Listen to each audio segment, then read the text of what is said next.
Shalom family. So let's talk Ukraine for a quick minute.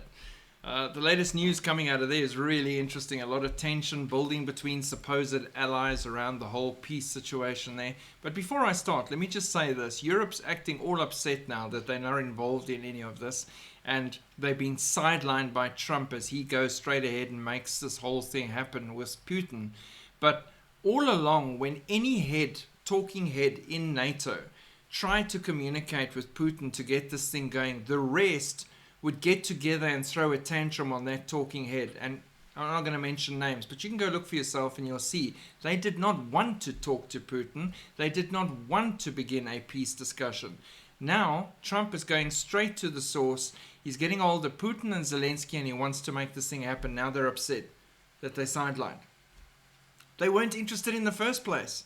They were just supplying to their detriment, to the point where they now have low stocks and they're working on building bunkers and preparing their civilians for World War III. So, the stories go like this. Trump and Putin to begin talks on ending Ukraine war immediately. Him and Russian President Vladimir Putin agreed by phone to begin negotiations on ending the war, saying they will work together very closely. Announcing a huge shift in U.S. foreign policy via social media, the U.S. president said on Wednesday the leaders are to meet in person, but their respective teams will start talks immediately.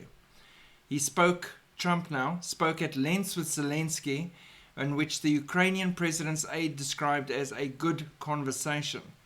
Mr. Trump's phone call on Wednesday followed a prisoner swap in which Russia released American schoolteacher Mark Fogel of Pennsylvania after more than 3 years of detention in return for convicted Russian cryptocurrency money launderer Alexander Vinnik.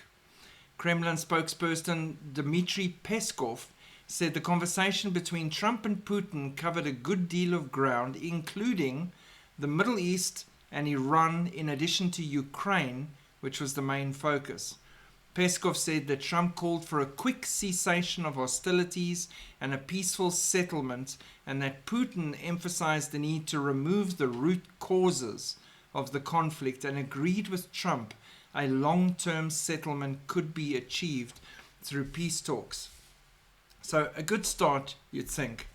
Then Trump teamed to start Russia-Ukraine peace talks in Saudi Arabia in the coming days.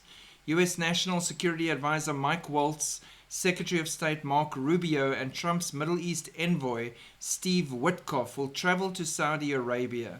Special envoy for Ukraine-Russia talks Keith Kellogg will not be in attendance according to the report. So off to MBS's country to sit with them as the mediators between these big superpowers to discuss the situation in Ukraine. UK Prime Ministers ready to deploy the British troops to Ukraine to enforce peace agreement. Sir Keir Starmer has expressed his readiness to deploy British troops to Ukraine to enforce a prospective peace agreement with Russia. This is now them trying to get in on the action because they've been told they're not welcomed or invited to the action. Trump tells Europe they will not be part of the Ukraine peace talks. There's a huge slap in their faces immediately. Donald Trump praised his deputy J.D. Vance's brilliant attack on Western allies as his envoy said European leaders would not be part of any Ukraine peace talks, sparking an emergency EU summit while Sir Keir Starmer prepares to rush to the US to go talk to Trump. The US president and his team have ramped up pressure while it emerged panicked European chiefs were calling an emergency conference in Paris. US Special Presidential Envoy for Ukraine and Russia Keith Kellogg has encouraged Europe to join the conversation about the Ukraine-Russia conflict, yet made it clear they would not have a final say in the resolution at all. They had their chance. All those years with Biden, they did nothing. They got upset when any one of them spoke to Putin or Zelensky and tried to resolve the issue. So they did not want to be involved. They wanted to just keep fueling this thing as long as it would go. Now Trump's in and they've said, fine, you guys have had your turn. We're not interested in your input. We're going to do this ourselves. Let's get the key players. Zelensky, Putin, Trump. Let's get together. MBS will host and bang.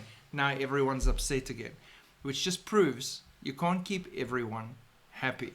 But here is something to watch, as in 2025, people constantly for years now have been saying peace and security, peace and safety, and then sudden destruction shall come upon them.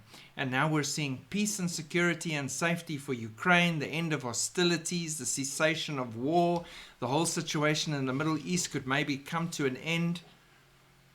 Peace and safety, peace and security, sudden destruction around the corner. So keep watching, keep praying for all the innocents caught up in the middle of all this.